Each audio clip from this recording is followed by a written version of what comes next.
ముందు నమస్తే తెలంగాణ. బీసీలో అత్యధికులు షేక్లే అంటూ వార్త ప్రధానంగా మనకు కనిపిస్తూ ఉంది.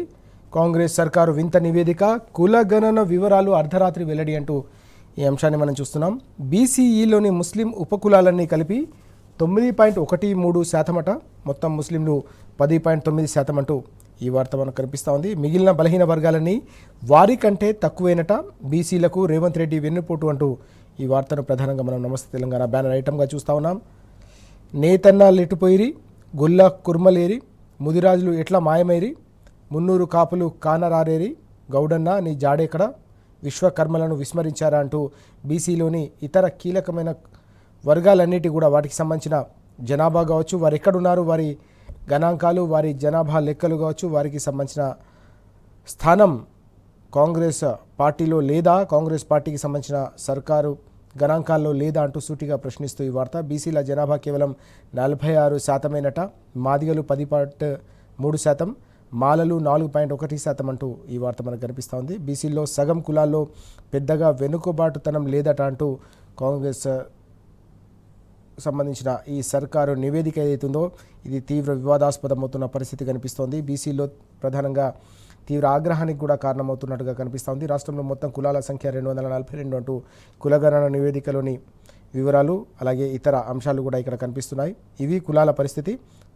మొత్తం కులాలు బీసీలో 133, ఎస్సీలో 59, ఎస్టీలో 32, ఓసీలో 18 అంటూ ఈ అంశం మనం ప్రధానంగా ఫస్ట్ పేజ్ బ్యానర్ ఐటమ్గా చూస్తూ ఉన్నాం. మరోసారి ముఖ్యమంత్రి డైవర్షన్ డ్రామా, 20న జగిత్యాల బీఆర్ఎస్ సభతో బెంబేలు అంటూ మరో వార్త కూడా మనకి ఇక్కడ కనిపిస్తూ ఉంది.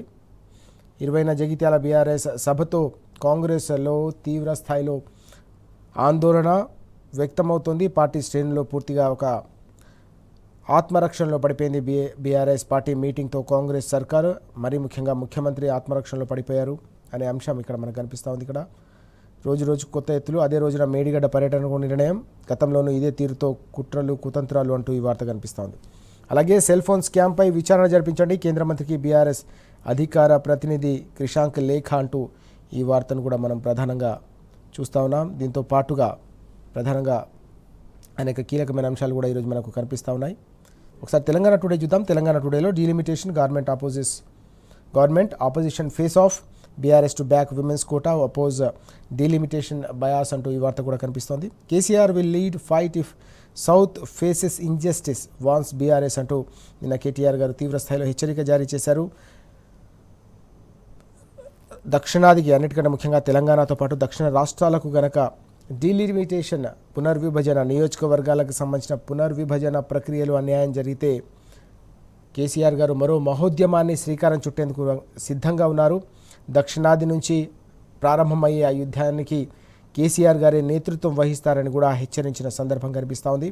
BRS to back women's quota అనే అంశం కూడా మనం చూస్తున్నాం. మహిళా రిజర్వేషన్లకు సంబంధించిన అంశంలో ముందు నుంచి కూడా పూర్తి స్థాయిలో బీఆర్ఎస్ పార్టీ మద్దతు ఇస్తున్న పరిస్థితి. తప్పకుండా ఈసారి ఏ రూపంలో తీసుకొచ్చినా కూడా తప్పకుండా దాన్ని చిత్తశుద్ధితో కేంద్ర ప్రభుత్వం పూర్తి చేయాలి, గమ్య స్థానానికి చేర్చాలని కూడా కోరుతున్న సందర్భం. ఈ క్రమంలోనే ఆ వార్త కూడా కనిపిస్తోంది. ఇక politically motivated parties unite against amendments అంటూ వార్త మనకు కనిపిస్తూ ఉంది. ఏ రకంగా పార్టీలు అన్నీ కూడా ఏక తాటిపైకి వస్తున్న సందర్భం. అన్నిటికంటే ముఖ్యంగా సౌత్ తెలంగాణకు సంబంధించి MK Stalin, Tamil Nadu chief minister మాత్రం తీవ్ర స్థాయిలో దీన్ని మండిపడుతున్న పరిస్థితి. కేంద్ర ప్రభుత్వం దక్షిణాదికి మరి ముఖ్యంగా తమ రాష్ట్రానికి తీవ్ర అన్యాయం చేసే దిశగా అడుగులేస్తుందని ఆయన మండిపడతా ఉన్నారు. Let black flags rise, Tamil Nadu will fight and Tamil Nadu will win. The BJP government is playing with fire. Anger of South India is real. The centre will pay a heavy price if it proceeds without addressing the objections raised by the affected states అంటూ ఆయన స్పష్టం చేశారు. ఒకవేళ గనక ప్రభావిత రాష్ట్రాలు, దక్షిణాదిలో ప్రభావితమవుతున్న రాష్ట్రాలకు సంబంధించిన ఆకాంక్షల మేరకు గనక కేంద్ర ప్రభుత్వం నిర్ణయం తీసుకోకపోతే, వారి ఆలోచనలు కనీసం పరిగణలోకి తీసుకోకపోతే మహోద్యమం తప్పదని కూడా హెచ్చరించిన సందర్భం మనకు కనిపిస్తూ ఉంది. ఇక కేటీఆర్ గారు అన్న మాటలు కూడా చాలా కీలకంగా మనం చూస్తున్నాం. BRS working president KT Rama Rao raised concern over a conspiracy by the BJP led central government to reduce representation of southern states in the parliament under the pretext of delimitation అంటూ ఈ వార్త.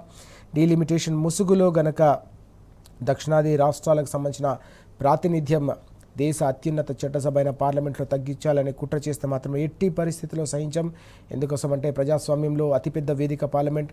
ఆ పార్లమెంటు వేదికలో గనక ఒకవేళ మీరు మా అవకాశాల్ని, మా ప్రజలకు సంబంధించిన ప్రాతినిధ్యాన్ని తగ్గిస్తే రాజకీయ పార్టీగా మేము ఊరుకోము, ప్రజలు కూడా ఊరుకునే ప్రసక్తే లేదనే విషయాన్ని కూడా ఆయన కుండ బద్దలు కొట్టి కేంద్ర ప్రభుత్వానికి స్పష్టం చేసిన అంశం కూడా ఈరోజు అన్ని పత్రికల్లో ప్రధానంగా మనకు కనిపిస్తూ ఉంది. మరో చిన్న బ్రేక్ తీసుకుందాం. బ్రేక్ తర్వాత